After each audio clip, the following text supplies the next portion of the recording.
আসসালামু আলাইকুম। কেমন? আচ্ছা, পোকো, রেডমি বা যে কোনো মোবাইলে বুঝছেন ডিসপ্লে কন্ডিশন ওকে আছে, টাচে কাম করতেছে না।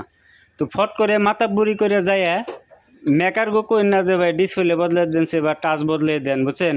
তার বাস্তব কারণ এই মোবাইলটা মানে টাচে কাম করতেছে না, যে ভিডিওটা দেখলে আরে গম পাবেন। তার মানে আপনারাই যদি যে মেকার গো চান্স দেন তাহলে মেকাররা তো চান্স নিবই।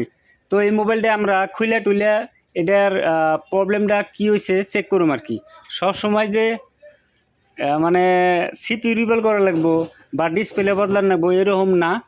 তো কিছুমান টাইমে মোবাইল যদি লুজ কানেকশন থাকে বা হালকা কার্বন সার্বন হয়ে থাকে, পানি সানি যায় বা ঘাম যায়, তাহলে তাও ডিসপ্লেতে পোহর শহর আইব না বা টাচে কাম করবো না, এমনি কন্ডিশন হইতে পারে বুঝছেন।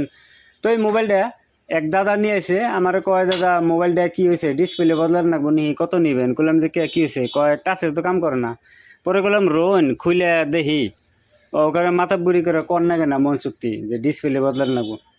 তো মোবাইলটা লাট বল্টু আধা এনে খুলে চাল দেখলেনি, আর বাকি দিয়ে আমি খুলতেছি একটু মেহনত করে। তখন কাহিনী হয়েছে কি, এটার মধ্যে নেটওয়ার্ক সেকশনে কাম হয়েছে আর কি। নেটওয়ার্ক সেকশনে কিবা কাম করছিল জায়গা। তো এখন এটা মাইক্রোস্কোপে লাগাই দেখুম এই যে নেটওয়ার্ক সেকশনে টিনচিন কারণে আছে জায়গা কথা ওটা না, নেটওয়ার্কের আঙ্গ কাম আহে নাই। এনদিকে ব্যাটারিটা খুইলা ডিসপ্লেটা খুইলা এনে দেখুম কোনো লুজ কানেকশন বা কার্বন সার্বন বা কোনো পয়েন্ট সয়েন্ট মিসিং টিসিং আছে নাকি। তো এনে খেয়াল করতেছি এনে কার্বন বা ফাঙ্গাস লাগে রয়েছে বুঝছেন।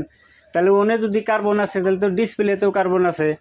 তাহলে ডিসপ্লেটা একটু বাস করে দেখি, এই যে এই সিধাও কার্বন লেগে রয়েছে, এই যে দেখেন। তো এবার কার্বন লেগে থাকলে কোনদিন টাচে কাম করবো নাকি? তো মন চুক্তি যায় রে আন্দা কোন দিন মেকারকে কবেন ডিসপ্লে বদলে দেন, পিন বদলে দেন, সিপি রিভেল করে দেন, তাহলে তো কামাবো না, পয়সাটি খালি আন্নের বেকার যাব। তো এটার মধ্যে একটুকা পেট্রোল দিয়ে সাফা করে দিলাম, প্লাস মোবাইলটা অল্প ওই কানেক্টরের মধ্যে একটু পেট্রোল দিয়ে অল্প ব্রাশ দিয়ে 2-3টা ঘষা দিব। তারপরে মোবাইলটা অন করে দেখি টাচে কাম করে না নাই। যদি কাম না করে তাহলে এর পরবর্তী স্টেপ আছে, অন্য স্টেপে যাবো। হয়তো নতুন একটা ডিসপ্লে লাগামো বা টাচের লাইন চেক করুম। তো ডিসপ্লেটা সাফা করে এর ডিসপ্লেটা লাগাইলাম, ব্যাটারিটা লাগাইলাম। এখন মোবাইলটা আর কি অন করে দেখুন টাচে কাম করে না করে না আর কি।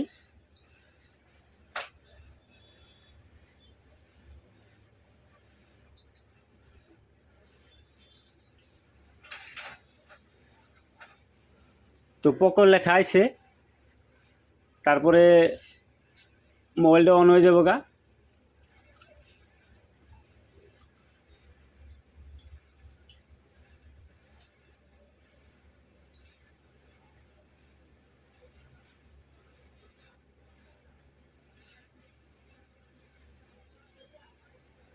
তো দেখি টাচে কাম করেনি, হ্যাঁ টাচে তো কাম করতেছে। তাহলে এই যে কাস্টমার দাদাটাই যে মাথা বুড়ি করে কইছে যে ডিসপ্লে বদলাই দেন, তাহলে যদি ডিসপ্লে বদলাইতাম তাহলে এই অরিজিনাল ডিসপ্লেটা বদলে আমরা ডুপ্লিকেট লাগাই দেন না তো না। তাহলে এবার করে মাথা বুড়ি করে কোনো মোবাইলের দোকানে যায় মাথা বুড়ি করে কয়েন না। হ্যাঁ, ভিডিও থেকে যদি লাভ হয় বা কিছু ইনফরমেশন পাইছেন তাহলে ভিডিও শেয়ার করেন। Thank you.